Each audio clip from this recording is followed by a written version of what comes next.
Hello guys, എല്ലാവർക്കും master 11ൻ്റെ പുതിയൊരു വീഡിയോയിലേക്ക് സ്വാഗതം. അപ്പോൾ ഗൈസ്, ഞാൻ ഇന്നിവിടെ പറയാൻ പോകുന്നത് കഴിഞ്ഞ സീസണിൽ കേരള ബ്ലാസ്റ്റേഴ്സിൻ്റെ ഗോൾ വല കാത്ത സച്ചിൻ സുരേഷിൻ്റെ റിക്കവറി പരമായ കാര്യങ്ങൾ പറയാനാണ്. ഈ വരുന്ന നവംബർ 24 കൊച്ചിയിൽ നടക്കുന്ന Kerala Blasters versus Chennaiyin FC മാച്ചിൽ സച്ചിൻ സുരേഷ് എന്ന ഗോൾ കീപ്പർ ഇറങ്ങാനുള്ള ചാൻസ് വളരെ കൂടുതലാണ്. ഈ സീസണിൻ്റെ തുടക്കത്തിൽ സച്ചിൻ സുരേഷിൻ്റെ പ്രകടനം അത്ര നല്ലതായിരുന്നില്ല.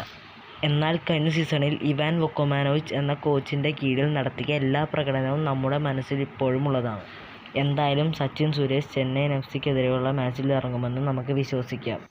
പിന്നെ ഗൈസ്, പറയാനുള്ളത് കേരള ബ്ലാസ്റ്റേഴ്സിൻ്റെ ഈ സീസണിലെ കോച്ചായ മിഹൈൽ സ്റ്റാഹ്റയെക്കുറിച്ചാണ്. കോച്ചിനെ പറ്റി പറയുകയാണെങ്കിൽ ഈ സീസണിൽ അത്ര നല്ല പ്രകടനമൊന്നുമല്ല കോച്ച് കാഴ്ചവെച്ചത്. ഇക്കാര്യം മനസ്സിലാക്കിയ മാനേജ്മെൻറ്റ് കോച്ചിന് 2 മാച്ചും കൂടിയാണ് കൊടുത്തിരിക്കുന്നത്. ഇനി ബ്ലാസ്റ്റേഴ്സിന് വരുന്ന 2 മാച്ചുകൾ കോച്ചിന് വളരെ നിർണായകമാണ്. ഇനി വരുന്ന മാച്ചുകളിൽ അത്ര നല്ല റിസൾട്ടുകൾ കാഴ്ചവെച്ചില്ലെങ്കിൽ മിഹൈൽ സ്റ്റാഹ്റയെ അപ്പം തന്നെ കേരള ബ്ലാസ്റ്റേഴ്സ് മാനേജ്മെൻറ്റ് പുറത്താക്കുന്നതായിരിക്കും. ഇനി എന്തായാലും പുതിയ റിപ്പോർട്ടുകളായിട്ട് ഞാൻ വരുന്നതായിരിക്കും. ഇത്രയും പറഞ്ഞുകൊണ്ട് ഞാൻ നിർത്തുന്നു.